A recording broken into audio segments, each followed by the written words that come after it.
It is really my pleasure to introduce Dr. Miller again. Howard Miller has been here several times talking about different aspects of Ben Hur, building up towards this presentation on the 1959 movie. He really is, as far as my money is concerned, the leading scholar on Ben Hur and Lew Wallace's life surrounding Ben Hur. Dr. Miller is a native of Texas, so that's what they look like. He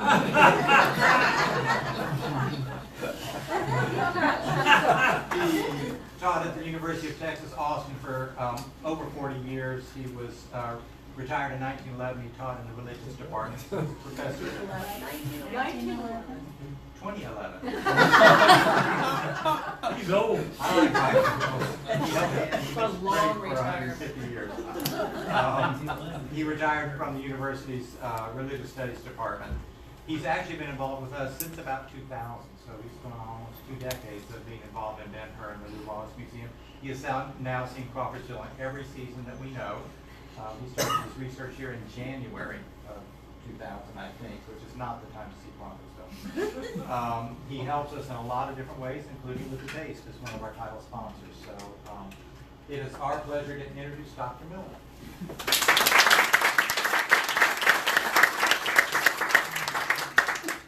You see the absent-minded professor finally finding his glasses while he's being introduced. Well, thank you all for being here tonight. I certainly did not expect this crowd. I must say that I appreciate it very much and that I am humbled. And I don't humble easily. So, good for you. I have a couple of confessions to make. One is this is going to be a long lecture. You've already sat through 15 or 20 minutes. Well, this lecture is, remember Tuesday, Thursday classes in college? This is a TTH class. It's going to be at least 75 minutes long, an hour and 15 minutes. It may be a little longer, so that's one confession. And the other confession is that if you came expecting a big lecture about the chariot race, that's not where you're going to get tonight. You get a lot of other stuff, and if you're really good, I will show you just a clip of the chariot race at the end. Okay? But you've got to go through a lot of other stuff before then. Now, he said that I retired in 1911, and sometimes I feel like that. And this is one of those times. I just came from Texas. I drove Sunday afternoon. I was driving to 110 degrees weather. Can I get a witness? Just ridiculous. So, I'm really tired, and I didn't have a nap today. And I'm going to try to give to you the most complicated lecture I've ever given. And young people, I just may be too old for this stuff. So I'm going to try to use this little thing and make all this happen and all that kind of stuff. But if you pray to any God, this will be a good time to do it. You laugh. I'm not kidding. All right. So here we go. We'll see what happens. I would like to begin my lecture on the 1959 Ben Hur by demonstrating to you just how important MGM thought this movie was. Here, I hope, is the first thing you see as the movie begins.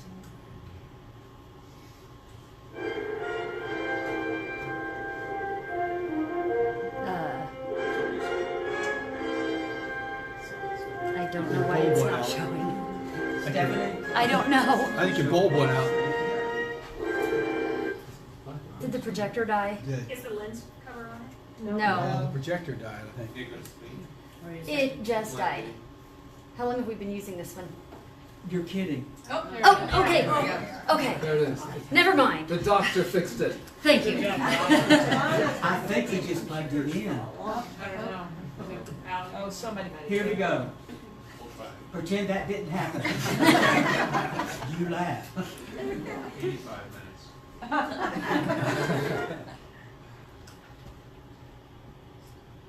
Go back one more. Now forward one. Well, I know, but Now just. Oh, no, see, you did it again. You gotta wait. be patient. Back one more. That shouldn't be it.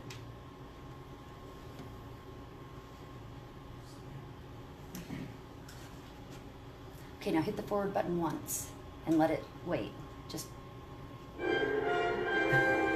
That's not the right slide. it worked 25 minutes ago. Well, the missing slide. You seen Ben Hur?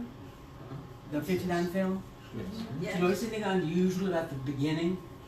What happens at the beginning of every MGM movie? The lion roars. Somewhere in there, the lion didn't roar. MGM, only movie that never roared. MGM was saying, what you're about to see has never been seen before. This is a very, very important and big deal. And MGM's 1959 Ben Hur is one of the most honored films in the history of cinema. In the same Roman studio where part of the silent Ben Hur was made in 1924, MGM created an epic film that won 11 of the 12 Academy Awards for which it was nominated, a record at the time. The film stars Charlton Heston as Judah Ben Hur and introduces the Israeli Haya Hayarit as the lovely Esther. The Irish actor Stephen Boyd is the Roman Messala, Judah's boyhood friend who later betrays and banishes him to the galleys and sends his mother and sister to a leprosy-infected cell there to die. Martha Scott, who had just played Moses', Charlton Heston's, mother in the Ten Commandments, is 3 years later Judah's, Charlton Heston's, mother, who in this film gets a name for the first time. They call her predictably Miriam. Otherwise, she is just the princess of Hur. Miriam, Kathy O'Donnell, who was in real life director William Wyler's sister-in-law, plays Tirzah, Judah's younger sister. And Sam Jaffe portrays Esther's father, Simonides, the faithful steward of the house of Hur. The British actor Jack Hawkins is Quintus Arrius, the commander of the Roman galley, who adopts Judah as his son and heir after Judah saves him from drowning. The Welsh actor Hugh Griffith won an Oscar for his best supporting actor for his portrayal of Ilderim, the generous sheik of the desert. And of course, the colossal and thrilling chariot race is perhaps the greatest action set piece in film history. And remember, it was made without the help from a single computer. MGM launched an unprecedented PR campaign that began with the pre-production of the film and went through its wildly successful 4-year initial run. The campaign included bringing in endless strings of celebrities to Rome to gawk at the massive production. Betty Davis, Harry Belafonte, remember Ed Sullivan? Ed Sullivan, and a veritable who's who of the movie world showed up. Using many of the same techniques that they pioneered in marketing the silent Ben Hur in 1925, MGM flooded the market with Ben Hur related consumer items that ran from Ben Hur's jewelry, Hayarit, to, I wonder what made jewelry Ben Hur, to Ben Hur chocolates. My favorite PR gimmick in that campaign was the Ben Hur Baby Contest, which was won by the adorable Gary Stewart Primo. And the MGM PR office turned out a flood of publicity about the movie, which included even items related to the Lew Wallace study in Crawfordsville, Indiana. One announced that the Lilly Library at IU was returning to the general study his original manuscript of Ben Hur to mark the release of the film. Another announced that November the 14th, 1959 would officially be Ben Hur Day in Indiana. And yet another announced that MGM was loaning the study a set of enlarged publicity stills from the film for the study's exhibit about the 1959 epic. Now folks, I could talk forever about any number of topics, I've done so, surrounding the making and selling of Ben Hur. But tonight I'm going to try to give you a lecture that will prepare us to understand what happened to Ben Hur in the decade after the release, or the decades after the release of the 1959 film. Film historians have known for some time that the 59 Ben Hur, especially the chariot race, inspired a generation of young filmmakers, especially George Lucas and Ridley Scott, who later transformed film history by producing action-packed epics like Star Wars and Gladiator that dominate American cinema to this day. But the action scenes in the 1959 epic, the chariot race and the sea battle, are not the reason why Ben Hur has continued to be adopted to various media, most recently in the 2016 film that many of you probably saw. How many of you did see it? Okay.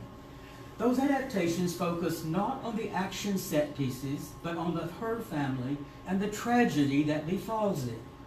And a very strange thing has happened in those adaptations. Virtually all of them have, in one way or another, focused on the relationship of the boy Messala to the Hur family in general and to Judah in particular. And almost all of them, in one way or another, tend to forgive Messala for his betrayal of Judah and to finally bring the Roman boy back into the family. I'm going to return in October and talk about this process.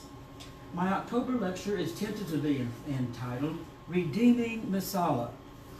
Tonight, I'm going to talk about the ways in which the 1959 Ben Hur laid the foundation for this new take on the general's tale of the Christ. Because, in a very real sense, perhaps the most important thing to be said about the 1959 Ben Hur is that it was the source of a new Ben Hur tradition. The key to understanding the process I'm going to discuss is the crucial role played, the crucial decision by MGM to hire William Wyler to direct the 1959 film. Wyler remains one of the greatest and most beloved of Hollywood film directors. Over a career of almost 50 years, he directed 68 films, was nominated 11 times as Best Director, and won the directing Oscar 3 times, each time for films that also won the Best Picture Academy Award. Mrs. Miniver, The Best Years of Our Lives, and of course, Ben Hur. How many of you have seen all of those? I love old audiences, sorry. I'm not the oldest person around. That became a real problem in teaching, by the way. Anyhow. Wim Wyler remains the only director who have made that distinction. Wyler made his career making movies about home. Mrs. Miniver is about protecting home from invasion in a time of war, the Second World War. So too is Friendly Persuasion, a movie set this time in the American Civil War. The Desperate Hours is about an upper middle class home that is invaded by a trio of escaped convicts led by a terrifying Humphrey Bogart. Oh, yes. Have you seen this movie? This is a terrifying movie. Indianapolis, brother. Yeah. Three of Wyler's most memorable films, Dodsworth, The Little Foxes, and The Letter, are about women, usually Betty Davis. They loved each other, whose personal demons threatened their home and marriage. The Heiress, then, is about a tyrannical father, Ralph Richardson, whose iron rule of his family dooms his daughter, Olivia de Havilland, to a lonely and bitter life of misery. Wallace's novel belongs to an exile return tradition that goes back to Homer's The Odyssey, which is the original tale of an exile coming home. Ben Hur is the story of a young man betrayed and greatly wronged who is sent into exile to die, but after many struggles finally comes home. Perhaps the greatest of William Wyler's films, The Best Years of Our Lives, is about men trying to adjust to coming home after the shattering experiences of World War II. And we need to remember that Judah is not alone in coming home in Ben Hur. Messala too is coming home. And finally, so are Judah's mother and sister, who actually come home not once but twice in the novel and the 59 film. I'll show you. MGM in the late 50s was a studio at the height of its considerable powers. And for 2 years, its substantial resources were focused on nothing else but making Ben Hur. I don't think that can be said about any studio ever in history. Wyler had at his disposal the best cinematic artists, technicians, and musicians in the industry. He says that he accepted the job because an epic was the only kind of film he had not made. And MGM chose Wyler because they wanted the remake of the silent film that had made MGM solvent and respected in the 20s to not be just an action-packed spectacle. For that, they already had the best second unit man in Hollywood, Andrew Martin, who could handle the action set pieces. Jacoba and Joe Canute, a father and son combo, were the best stuntmen in town and would take care of the tricky stuff, like riding the horses. MGM wanted Wyler to focus on the human dimensions of Wallace's Tale of the Christ, a story full of sentiment and passion, a tale of exile and return, betrayal, revenge, and redemption, at the center of which was the Hur family and, equally important, the physical home in which they lived in Jerusalem. Wyler also had the indispensable assistance of Robert Surtees, the dean of Hollywood cinematographers, with whom Wyler had worked on several previous films. Perhaps more important than Surtees even, was the assistance of composer Nicholas Roedse, whose score for the 1959 film, which you just heard excerpts from, is surely one of the greatest film scores in cinematic history. The several themes that he composed for the 3.5 film, like the 3.5 hour film, like the Jesus theme, went a very long way to holding it together as an artistic whole in 3.5 hours. While Martin and the Canutes led the MGM second unit in producing A Chariot Race for the Ages, Wyler and his first unit gave Wallace's story of human relationships the complexity, nuance, and credibility that had been missing in both the stage play and the silent film, and to tell the truth, was also absent in Wallace's novel in the first place. Sorry, Wallace. I would like to argue tonight that Wyler and his artists succeeded because they did two essential things masterfully. First of all, they made the Hur home the vital physical center of the film, physically. Many of the movie's most powerful scenes were filmed in the rooftop summer house, in an outer courtyard, center courtyard, at the center of which was an all-important stairwell. Yes. Pay attention to that stairwell, excuse me. Or staircase, actually. And tying all of those domestic settings together was the mezuzah that hung at the entrance of the home, the symbol of the family's devotion to the God of their fathers. And, equally important, Wyler and his several screenwriters finally turned Wallace's cardboard villain, Messala, into a fully developed, complicated, and even sympathetic character. Then Stephen Boyd gave the performance of his career as he brought Messala to vibrant life for the first time in the history of adapting Ben Hur to other media. Enlarging the role of Messala and making the Roman a more complicated character was made easier by MGM's decision to eradicate completely the character of Iris, the lovely, intelligent, and complex daughter of the Egyptian wise man Balthazar, who is the female villain in Ben Hur. In many ways, Iris is the most intriguing character in Wallace's novel. She is the general's take on the new woman of the late 19th century. But in the stage play, this complex character is reduced to a cartoon of female sensuality, while in the silent film, she is made to have no connection to Balthazar at all and is a courtesan attached to Messala, a ridiculous caricature of the 20s vamp. In the 1990s, the MGM screenwriters tried for a while to keep Iris in the story, and even toyed with the idea of making her the daughter of Sheik Yildirim. Finally, they simply wrote Iris out of the screenplay altogether, and Wallace's most compelling study of villainy was lost, perhaps forever. We'll see. Having done away with the intriguing female villain of Wallace's novel, Wyler and his artists proceeded to turn the male villain, Messala, into a character that is in many ways as complicated and contradictory a villain as the beautiful Egyptian was in the novel. Given the wooden quality of Wallace's Messala, that proved to be quite a challenge. The general's Messala was simply ambitious, selfish, and ruthless, a typical one-dimension Victorian villain. The stage play's Messala was, if anything, even less complicated. And in the silent film, a much too old Francis X. Bushman turned Messala into an almost Dickensian grotesque of evil. One of my favorite publicity stills from the silent film is this one of Eros and Messala together. These are not complex, nuanced, and convincing villains, but are instead inert caricatures of villainy. In 1995, moving right along, Gore Vidal, the openly gay and intentionally controversial novelist, dramatist, and essayist, made a claim that changed forever how we see the 1959 film in general and Messala in particular. The claim grew out of a controversy concerning the screenwriting credit for the film.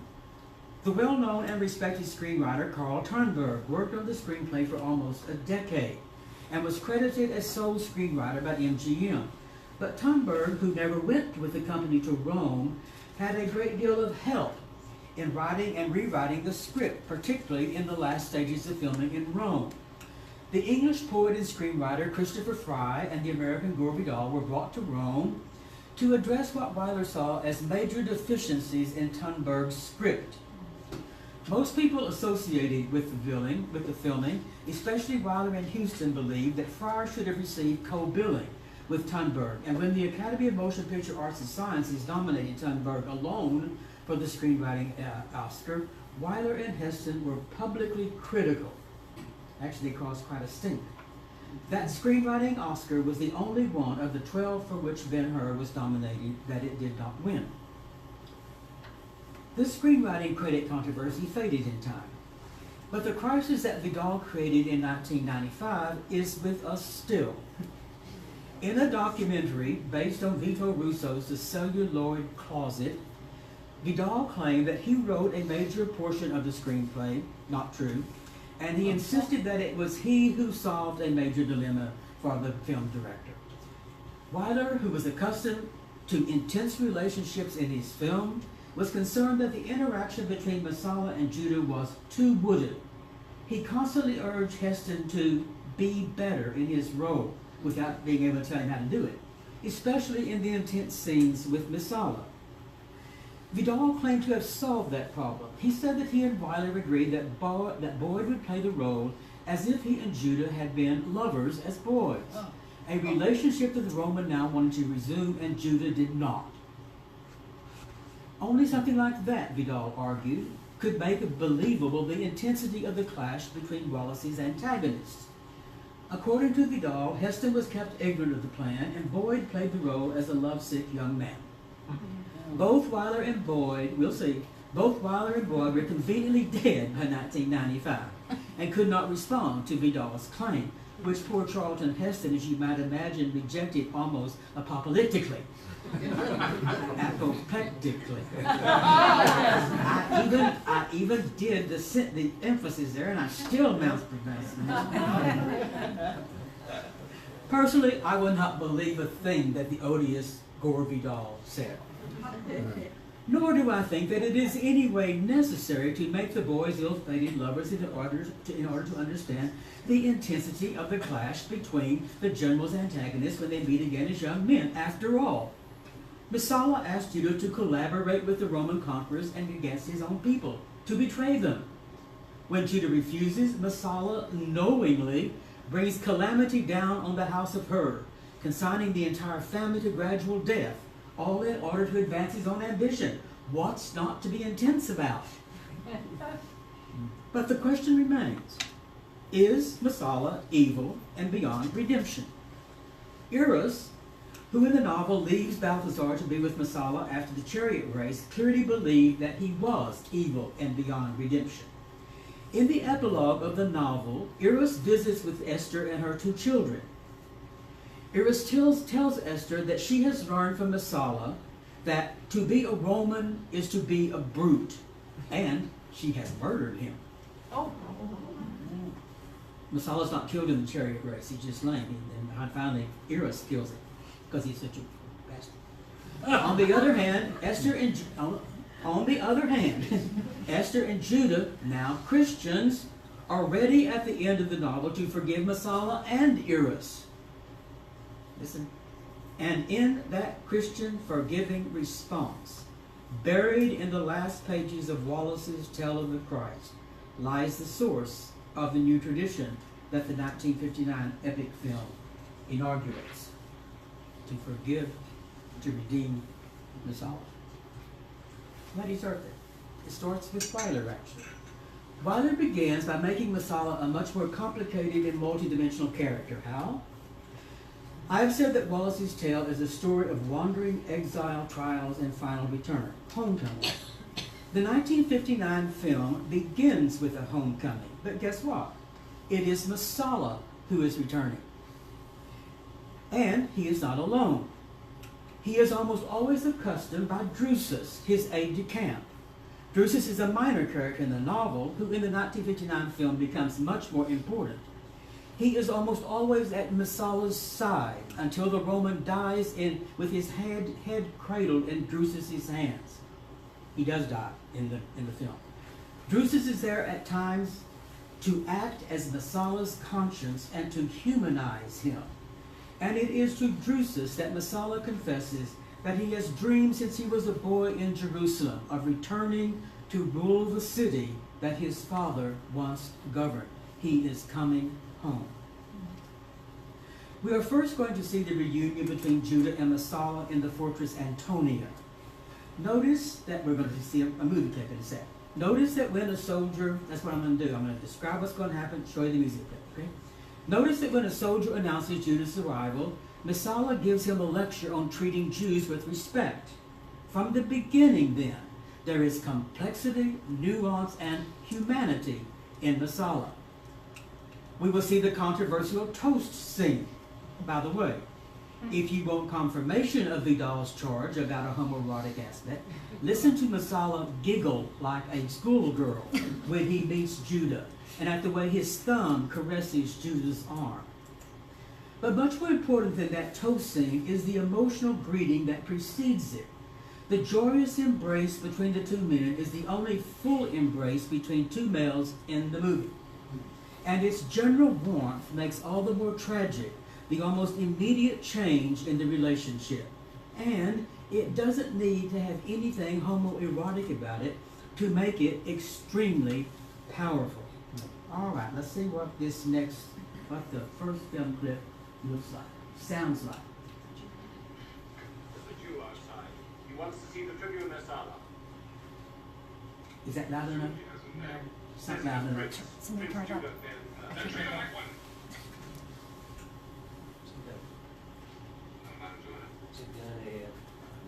Yes, Tribune.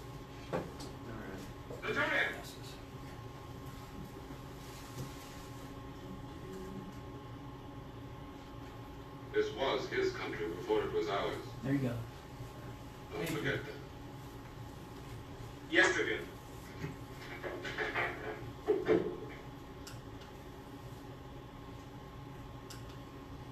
Let's go do that again. There's a Jew outside. Thank you. He wants to see the Tribune Messala. I assume he has a name. He says he's a prince. Prince Judah Ben Hur. Then treat him like one. I'll manage on it. Yes, Tribune. Centurion!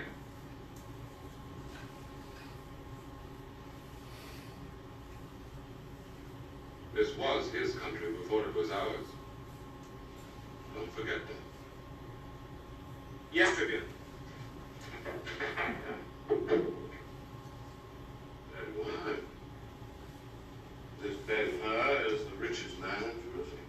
And the head of one of the greatest families in Judea. We were friends as boys.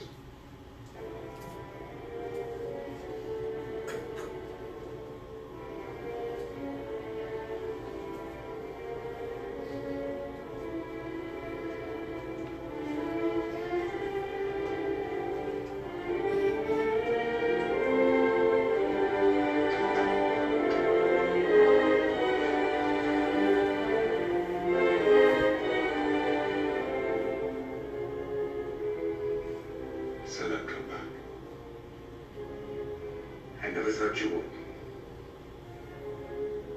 I'm so glad.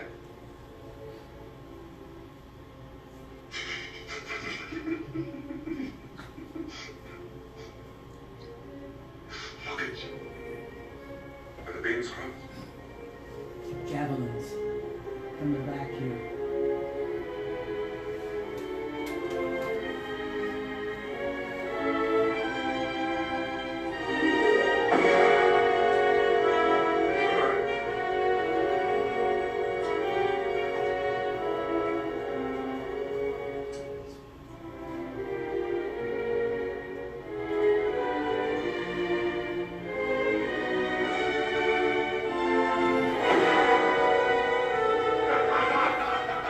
After all these years,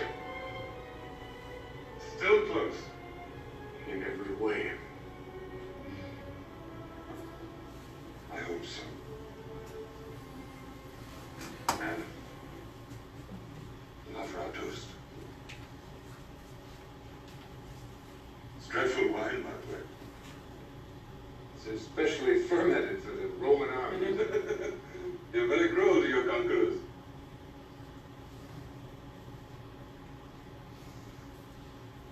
Insane world.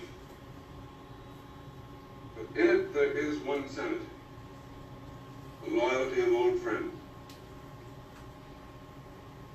So that we must believe in one another. Remember that.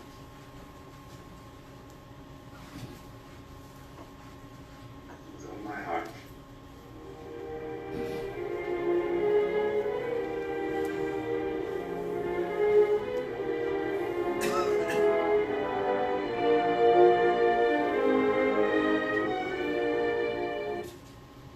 The next scene is Messala's return to the Hur home, where he spent so much time as a boy.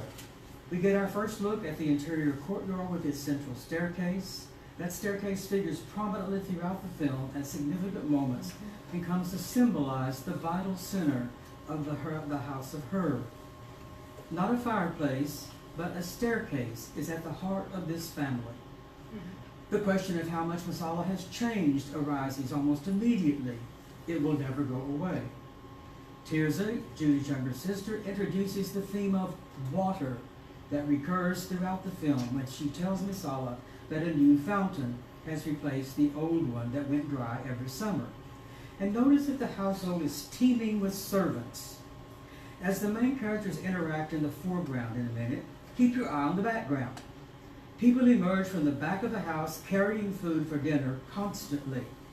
For a moment, Messala obscures our view of that movement. William Wyler was a master at blocking or moving characters around in a scene. Watch what he does with this scene. For a moment,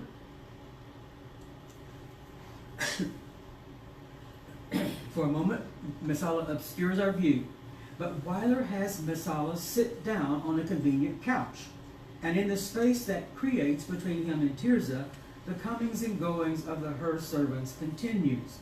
Wyler wants us to see that the place is crowded, busy, prosperous, and alive. And this is important because I will argue that one of the things that Wyler does to make Messala more complex and interesting is to show us on 3 separate occasions a Messala utterly alone as he reflects on the enormity of what he is doing as he betrays Judah and his family. And this, by the way, is a movie in which almost nobody is ever utterly alone except Messala. I am persuaded that Wyler does this to show Messala's conscience at work. Let's see what you think as we go along.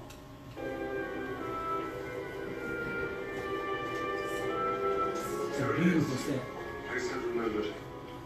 The court where we played at changing the guard. The roof where we used to stand on 2 peppers at the people in the street of Ben Hur. Well, we were rascals, weren't we? No, we were good boys. I would have that time again. Here it is. Nothing has changed. Except for the fountain. The old well used to go dry so often, remember? Promptly every summer. A new fountain and a new Tirza. You've grown up. He hasn't changed, has he, Mother? No. Well, of course he has. He was a boy when he left us. Now he's a man with great responsibilities. Come. There were bills and bills, turning brick to marble. Almost forgot. I brought you this.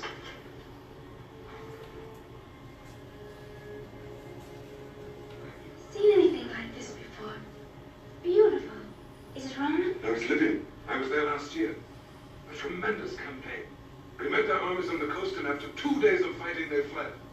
Then they marched on their capital. Barbaric said it would fascinate. Or was, till we destroyed it. Now it's nothing but ashes. I'm boring you with soldier stories. Along with the staircase, Weiler on 3 occasions shows Judah as he passes the mezuzah at the entrance of his home.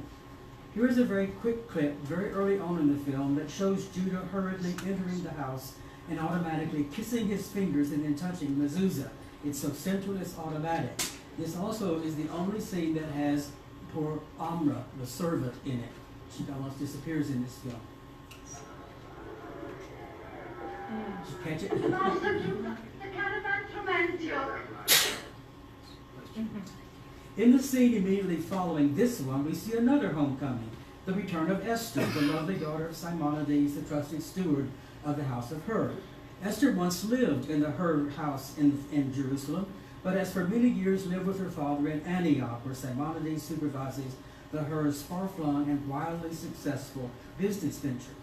Esther has returned to ask for her master's permission to marry, and we first see her descending that central staircase. We'll see her descend it several times.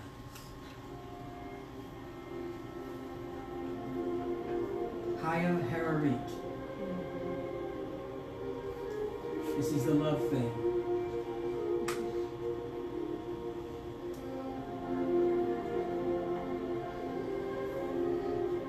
She must have had a 17-inch waist.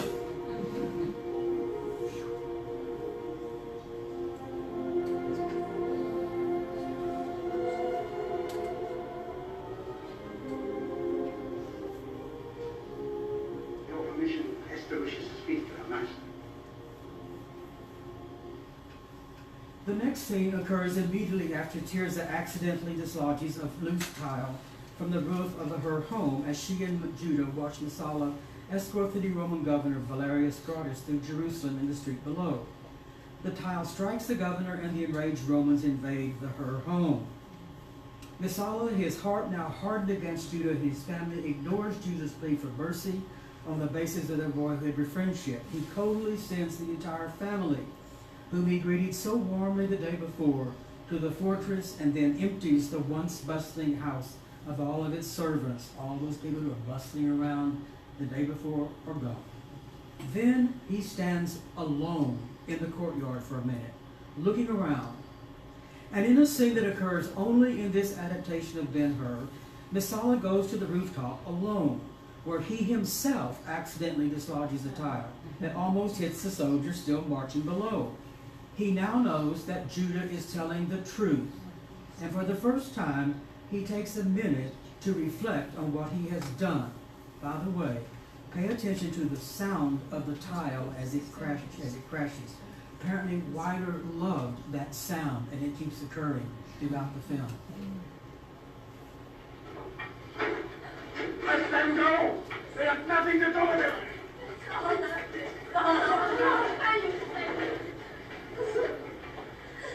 Let the servants go. Let them go! Return to your ranks.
In another scene that is not in the novel or any other adaptation, Judah escapes from his guards in the garrison, grabs a javelin, maybe the one he used the previous day in the contest with Messala, and charges into Messala's headquarters, the same room in which they had just toasted their friendship.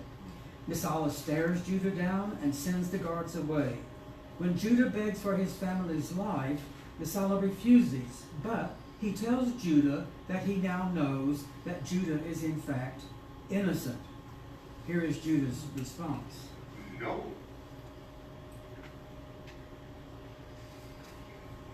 You evil. Oh, Judah, I am not evil. I wanted your help. Now you've given it to me. By making this example of you, I discouraged treason. By condemning without hesitation an old friend, I shall be feared.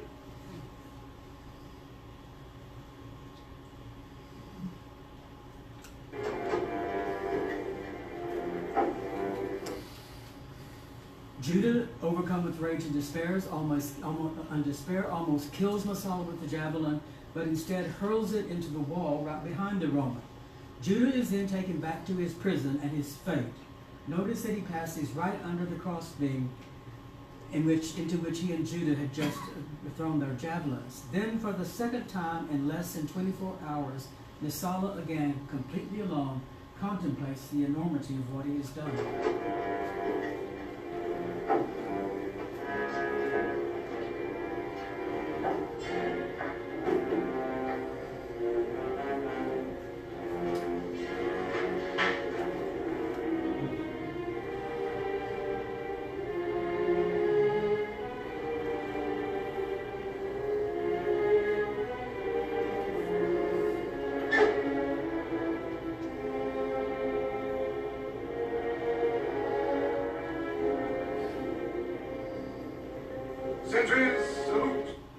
We next see the Romans march Judah to the sea and the galleys, but they stop in Nazareth, where a young carpenter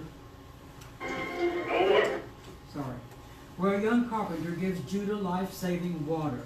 The scene is a crucial one and introduces very important themes.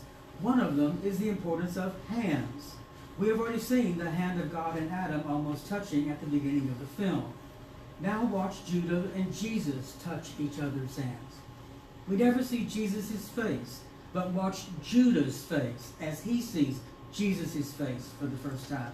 Then watch the centurion's face as he sees Jesus. Notice the shadows in the scene. And perhaps most important, pay attention to the soaring Jesus theme of the Rosa score. Then watch how Jesus holds the dipper that he gave water to Judah as he watches Judah go away, now refreshed by his encounter with the Nazarene.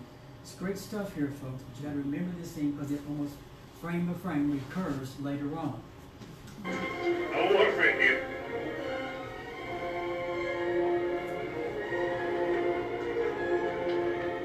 Talk about a grotesque of villainy.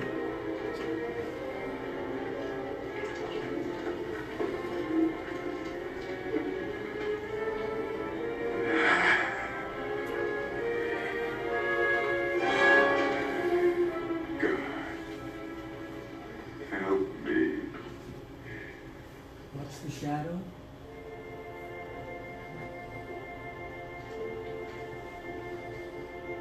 Water.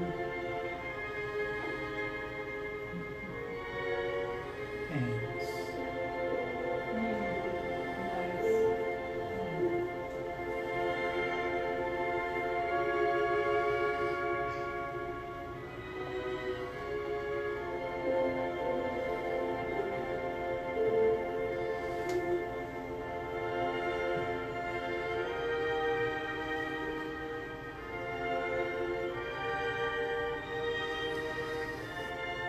Face.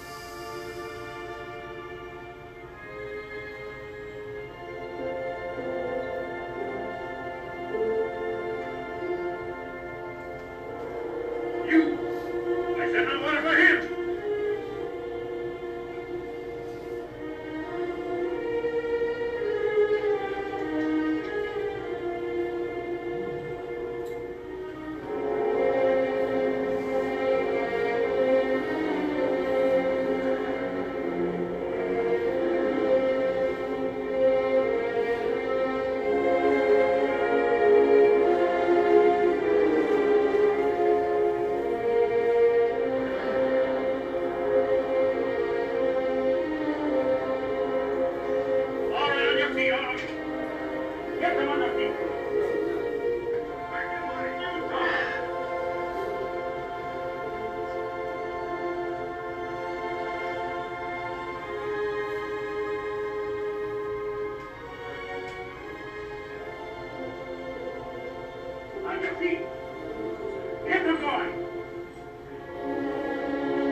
3 years at the oars in a Roman galley, Judah rescues his commander, Quintus Arrius, when the Roman galley sinks in battle with pirates. In gratitude, Arrius does not return Judah to the galleys, but insists that Judah stay with him on the ship that rescues them. And he then gives Judah water to drink. You need to know that earlier in the film, Judah has told Arrius that his God would save him from the galleys. And this is how Quintus Arrius responds to that. It's to save you. Your God has also saved the Roman fleet.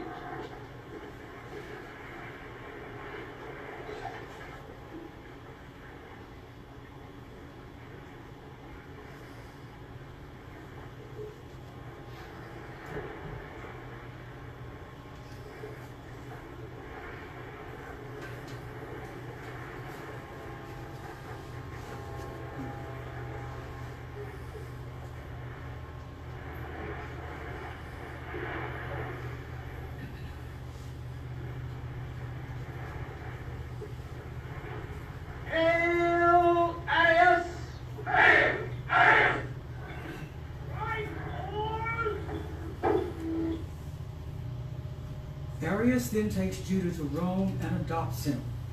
The two men establish a very firm relationship, and Arrius grieves when Judah finally decides to leave his new home and return to Jerusalem to seek for his family. Note that Judah's decision to return to his real home, the palace in Jerusalem, requires him to leave his adopted father and home. It is a painful decision for Judah to make. And thus we come to Judah's homecoming, his return from exile and wandering. And at the center of that return is the staircase. He returns to his home in darkness and weeps over the mezuzah. He enters a once bustling courtyard, now desolate and totally silent. And there is the staircase. And for the second time in the movie, Esther walks down it. Notice the cinematic artistry at work in this central scene. How desolate the leaf-strewn courtyard is now. The rustling leaves make a beautiful, almost eerie sound effect that Weiler and his sound guys love. Note too that the scene is played entirely in shadows and in darkness, and with silence and without any of Rosa's score. But there is a single sound. Judah in the darkness kicks, what else? A fallen tile, which makes that eerie, empty, hollow sound that Weiler loves so much. Judah is first united with Esther and then with her father, who, overjoyed, declares that Judah has come back like a returning faith.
The shadow.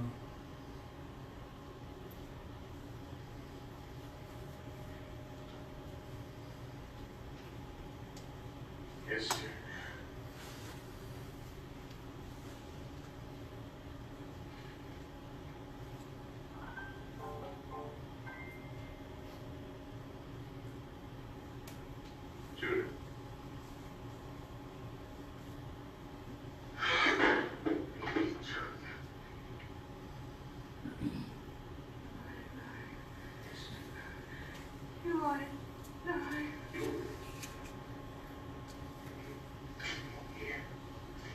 Though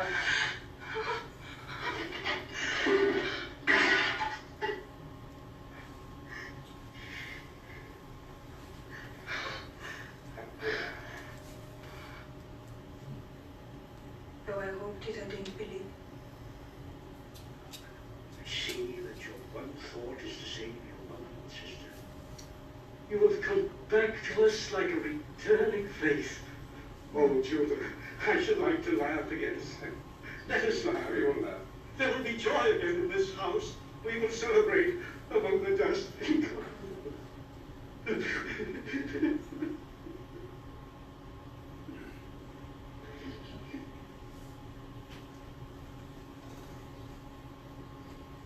And then it is time for a very different kind of reunion or homecoming with Messala.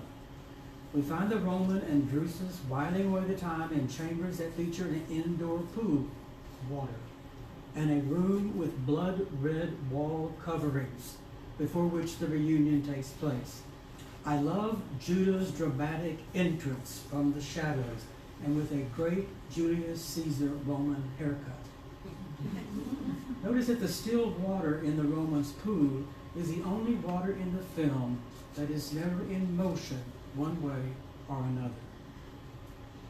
After Judah confronts Messala and then leaves a badly shaken Messala, after Judah confronts Messala and then leaves, a badly shaken Messala tells Drusus to go to the fortress and find what happens with the imprisoned Princess of Hur and her daughter.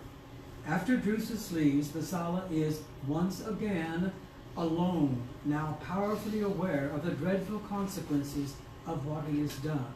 And now, for the third and last time, the camera lingers on him for a split second as it reflects.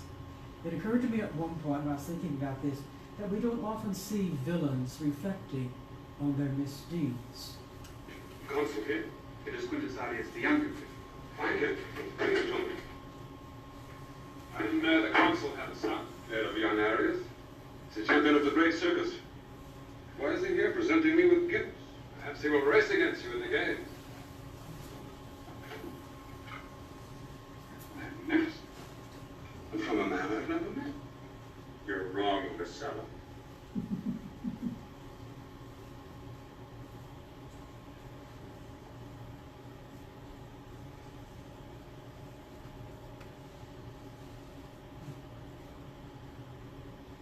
Judah.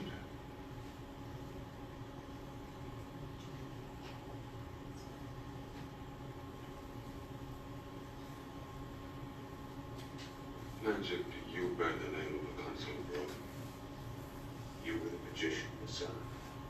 You condemned me to the galleys. My ship which sunk, I saved the consul's life.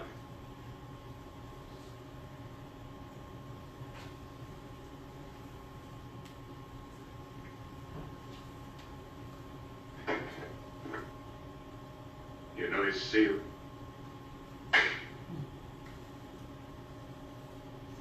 Or is it neither of them looks?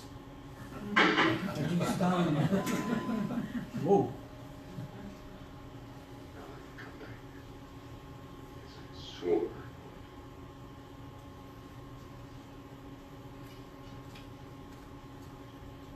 Your gift is exquisitely appropriate, young Arius. You suggest I use it on myself. What has become of my mother and my sister? It is not my duty to keep track of prisoners. Find them, Messala. Restore them to me, and I will forget what I vowed with every stroke of that oar you chained me to. I am not the governor of Judea. I can do nothing without gratis approval. Then give it.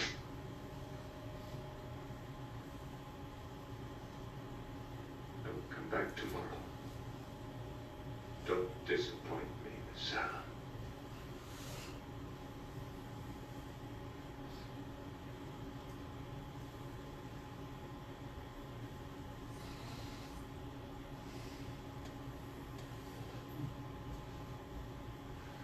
Came with them. Been almost 5 years.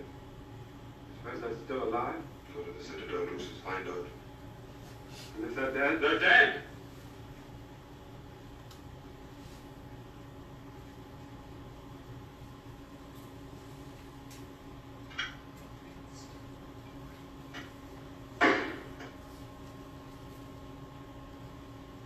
Miriam, wife. Tiesa, daughter. Yes, the other one. Are they alive? Notice how leisurely paced this film is. The conversation is always silence, according to Wilder's direction. As a result of Judah's return and his confrontation with Messala, the lepers are discovered and released from prison. They then, for a very brief and very tragic moment, also go home. Esther discovers them in the outer courtyard, still covered with blowing and rustling leaves. The reunion of necessity ends with the two women, now social outcasts because of their disease, selflessly going back into exile. It is perhaps the most poignant moment in the film. Rustling leaves.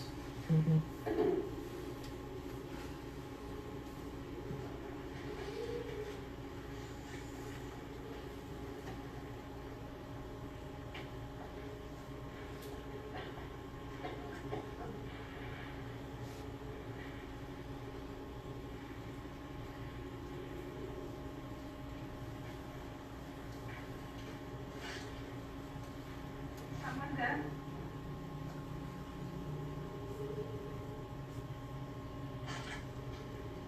There is someone there.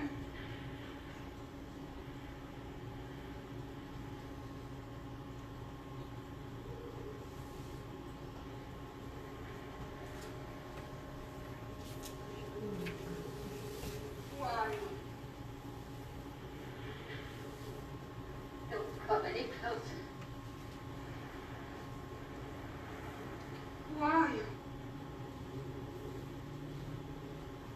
Esther. It's Miriam. Miriam? Stay where you are. You have come home. Turn back, Esther.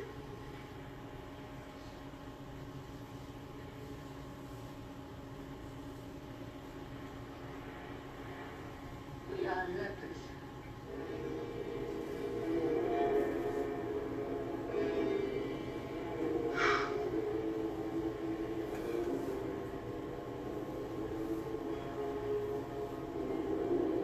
West. Tiesa.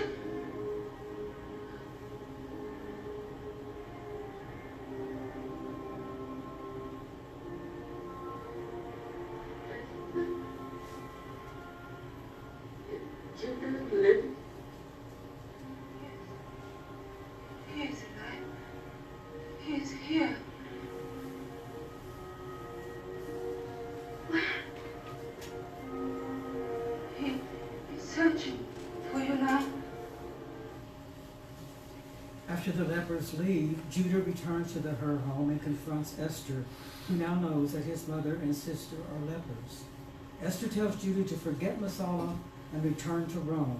He leaves consumed with hatred of Messala. At the door of his home, he sees the mezuzah. In his despair and anger, he strikes the mezuzah, and then his heart hardened. He strides out of the house as Nicholas Rose's strident conflict theme overpowers the swelling harmonies of the love theme of Judah and Esther. And this ends the first part of the film rather dramatically.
almost done. After Judah learns that his mother and sister are lepers, he further hardens his heart against Messala, and after he has defeated his foe in the great chariot race, hardens his heart against Rome itself. He rejects the efforts of both Esther and Balthasar to tell him of the comfort and peace that are to be found in the carpenter from Nazareth. At one point, the three meet on the road to hear Jesus preach the Sermon on the Mount. Esther has already gone up the mount to see Jesus. At the foot of the mount is a stream of running water. When Balthasar entreats Judah to come to him and listen to Jesus, Judah tells him about a man who once gave him water to drink for no reason. Judah says bitterly, "I am thirsty still." I'm thirsty still. Come, listen. I have business with Rome. Insist on death.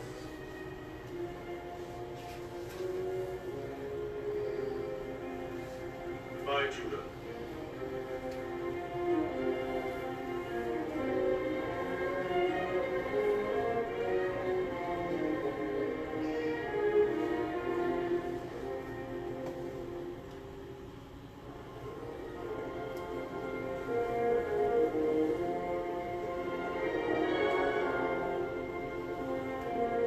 There's Esther standing.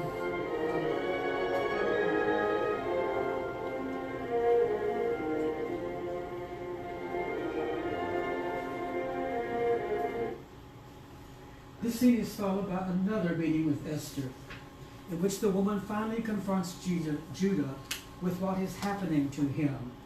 Pay attention to Rosa's score after she delivers her final killer judgment.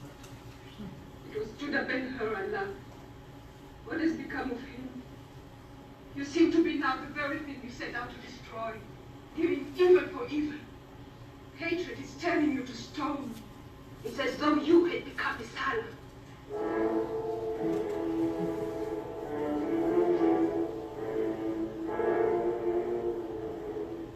I've lost you, Judah.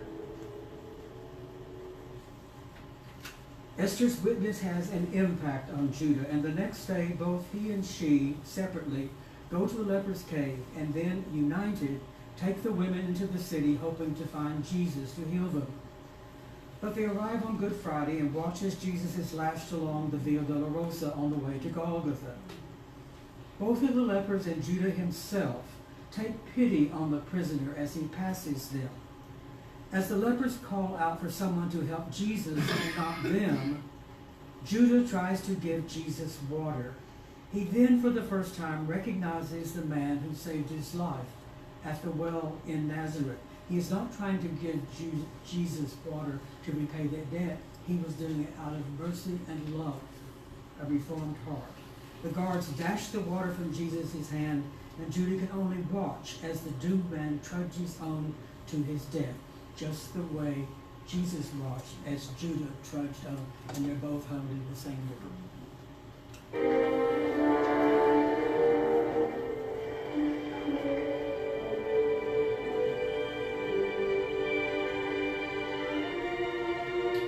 Hands and faces again.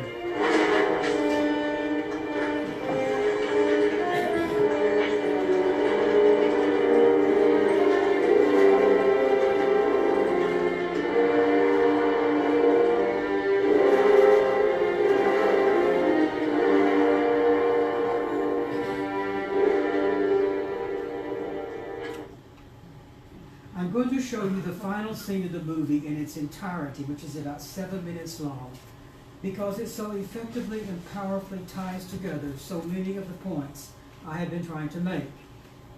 It begins with Judah at the foot of the cross with Balthasar, who tells his friend that Jesus is dying for the sins of the world.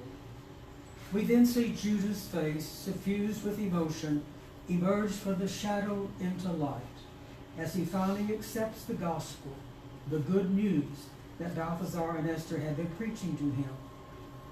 We then cut to a scene in which Esther and the two lepers are going to take refuge from the supernatural events that accompanied the crucifixion. As they huddle in a cave, we see flashes of light illuminate alternately Jesus' ghastly hand, right hand, nailed to the cross, and the faces of the lepers as the miracle begins. They then walk out into the pouring, cleansing rain, fully restored to the swelling strains of Rosa's Jesus theme. This is a master scene of film editing and scenic and sound effects. We then cut to the courtyard of the Hur home the following morning as Judah returns home. The courtyard we have come to know so well is now flooded with the rains from the night before, but all is now cleansed and refreshed. And we see nothing else but Esther walks down the stairs for the last time to greet Judah. The rest of the scene speaks for itself, except for one thing.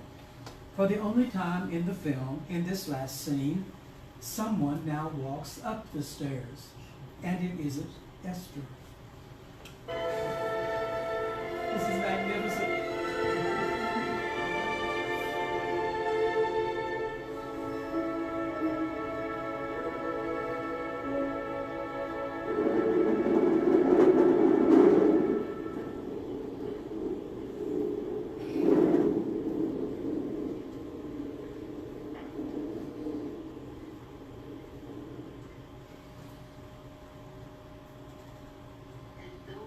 Carrying in that cross the pain of the world. So fearful. And yet why is it? I'm not afraid anymore.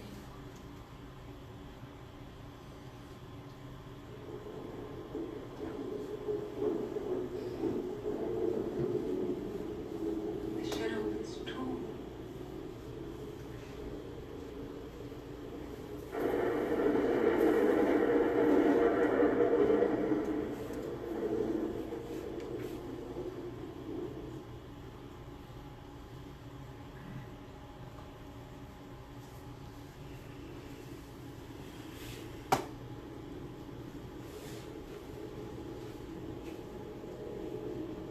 The scene is now played out in almost utter darkness. Till day.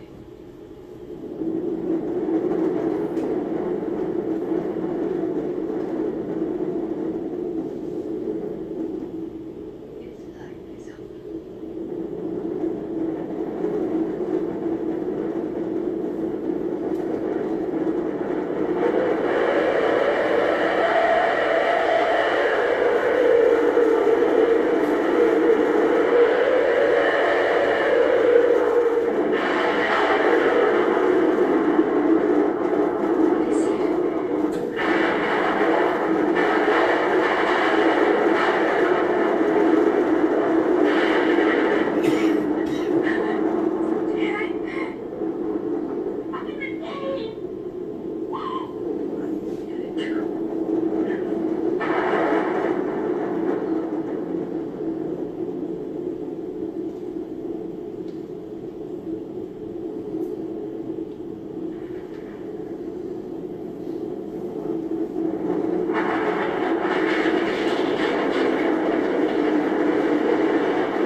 from his voice, take this sword in thy hand.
This scene is full of shadows, water, faces, hands, and yes, miracles.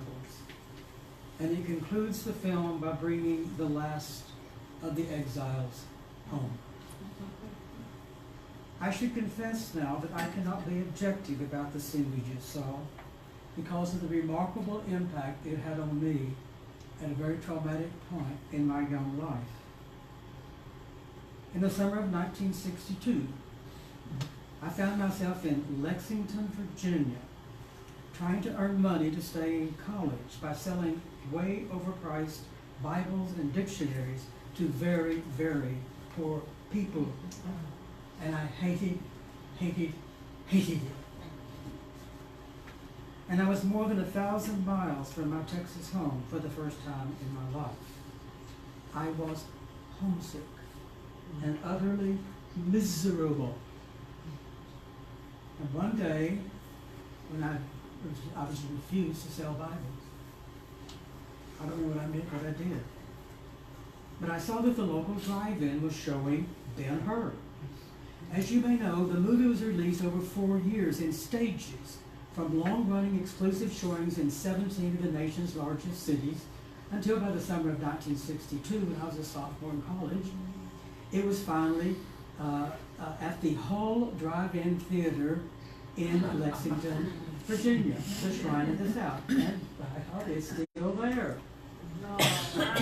I had been waiting to see the film for 3 years and went eagerly. I don't remember a thing about the movie, not even the chariot race, until we got to the concluding miracle scene. And I remember vividly every second of it. By the time the miraculously cured lepers were out of their cave with faces uplifted to the skies, I was crying like I had never cried before in my life. And the next day, I told my boss that I was out of there. The impact was so strong that good Southern Baptist that I was at the time, I thought I'd had another conversion experience. But I'd already had one, and I did when I was like 4. I didn't know what to do. But I now know that I was simply reacting to the cinematic genius that produced the final homecoming scene in this glorious cinematic achievement. And this young Texan went home. In conclusion, I would argue that it would be hard to improve on the chariot race in the 1959 Ben Hur, or on the way in which Weiler and his associates rendered the interaction between the human and the divine in the General's Tale of the Christ. By the sheer weight of its achievement, the film might have ended what I have called the Ben Hur tradition in American popular culture. What do you do after perfection? But instead, it became the source of a new and quite different tradition. Wallace's mighty novel did not cease to attract adapters in a wide variety of media. Tonight, I have attempted to point to ways in which the 59 epic laid the foundation for at least part of that new tradition. And I promise to return in October to tell you more about it. And I promised you the chariot race. In 3 minutes.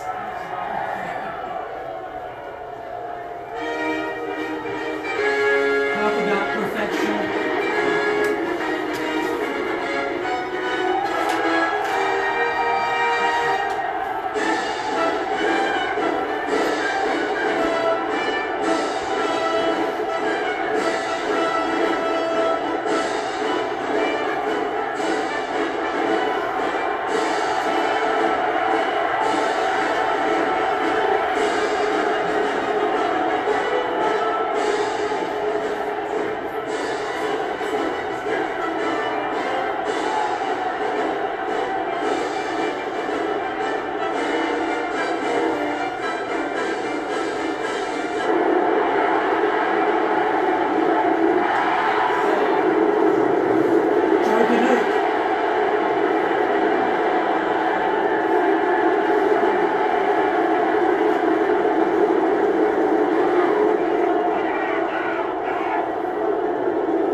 Thank you.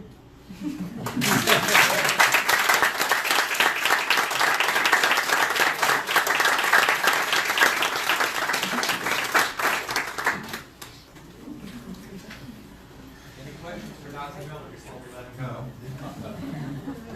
I've got a question.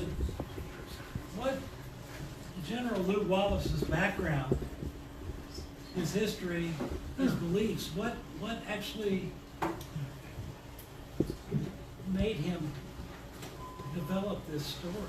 What was it in his history that developed this story? Why do you think that something in his history had to cause him to leave that? I'm sorry? Why do you think that something in his history had to cause him to do it? He must simply have been inspired. Right, but what was his background that made him actually develop this, this creative story? I mean, did he have, what was his background? In other words, what was his? Anybody else want to answer that?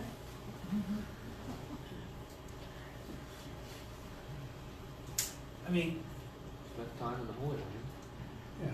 No, he Well, hadn't not been. then. He hadn't been to the Not Holy then. Land then. Not then. This is actually a very good question. Because he's a Civil War general, for instance, and he wrote this book. But he's not the only military man who all of a sudden came out with a great piece of literature. I've always believed that the general action actually was a frustrated artist, and I don't think that's not unusual at all. He had a very strong romantic tradition, and he was very steeped in romantic literature, and in some sense, Ben Hur is simply yet another historical romance about 25 to 50 years past its time. But he did it so well, and the question might be, how did he do it so well? And there's no accounting for that. It's not the first book he wrote. He's written another 400 pages, and it's not really all that bad. It's not Ben Hur. And The Prince of India is certainly not Ben Hur either. So he had an idea, like lots of writers do, about an idea for this, an idea for that. And one of the things that he had an idea was about to write something that was really kind of a travelogue about the three wise men. And he wrote it and put it on his, because you people like to read about travel, that late Victorian period, armchair travelers, anthropologists, all that kind of stuff. And he had it there, waiting, I guess. So the first part of Ben Hur was sort of already there. 3 different wise men, 3 different parts of the world. And then, if you believe the general, what he says, he had a fateful train ride with Robert Ingersoll, the great infidel. Do you know Robert Green Ingersoll? The great infidel. He was probably the leading religious skeptic of American history, actually, certainly the late Victorian period. And they started talking about religion. And Wallace tells us that he was convicted by how much this atheist knew about religion, and he had a clue. So he started to read about it. And he would say that that's how this all came about. And I would say, boy, that's great PR marketing.